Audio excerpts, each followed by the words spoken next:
اهلا وسهلا بكم. عمرك سولتي راسك علاش كاين اللي خدام ليل ونهار ما وصل حتى لعبه، وكاين اللي كيبان مرتاح والفلوس داخله عنده؟ الفرق ماشي في الزهر كما كيحسب لينا، الفرق كاين في راسك. واليوم غنشرح لك واحد من اقوى الكتب في العالم، الاب الغني والاب الفقير لروبرت كيوساكي. هذا الكتاب غادي يغير لك النظره ديالك للمال تماما. القصة ديال جوج ديال الآباء وجوج ديال العقليات. روبرت كيوساكي كان عنده جوج آباء في حياته. الأب الفقير اللي هو الأب الحقيقي كان قاري مزيان، أستاذ جامعي وعنده صالير مزيان، ولكن ديما غارق في كريديات وكيقول أنا ما نقدرش نشري هذه. الأب الغني هو والد صاحبه ما كملش قرايته، ولكن كان فاهم اللعبة ديال الفلوس وكان كيقول كيفاش نشري هادي. الدرس الاول: ما تخدمش على قبل الفلوس، بل خلي الفلوس تخدم عليك. اغلب الناس كيقراو باش يلقاو خدمه مضمون كتخليك ديما خايف تفقد خدمتك. القاعده: الفقراء كيخدموا على قبل الصالير، الاغنياء كيجمعوا الاصول اللي كتجيب ليهم الفلوس وهما ناسين. الدرس الثاني: الاصول والخصوم. هنا فين كيغلطوا الناس.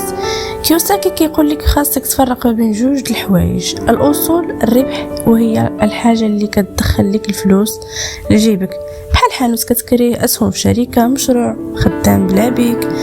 الخصوم هي الخساره، هي الحاجه اللي كتخرج فلوس من جيبك، بحال طوموبيل بالكريدي، تليفون غالي، او حتى دار اللي ساكن فيها وما كتدخل لك والو، بالعكس كتخليك تخلص عليها الماء والضوء والاصلاح. السر: الغني كيشري الاصول حتى الاولى، والفقير كيشري الخصوم ويسحب ليه راه داير لاباس. مقابل شغلك، الخدمه ديالك، الوظيفه اللي كتعمر الجيب ديال الشركه. الخدمه ديالك الحقيقيه هو داكشي اللي كدير مورا الخدمه باش تبني الثروه ديالك، ما تبقاش غير خدام عند الناس، بدا تبني الثروه ديالك الخاص بشويه بشويه.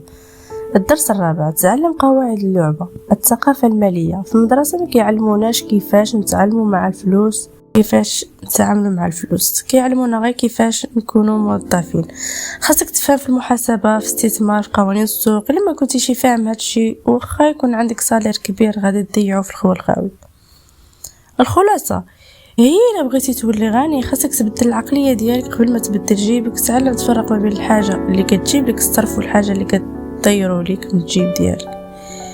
الى عجبك هذا النوع ديال الفيديوهات خلي لي كومنتير ودير معك لايك وبارطاجي الفيديو مع صحابك باش حتى هما يفيقوا مع الوقت. تهلاو.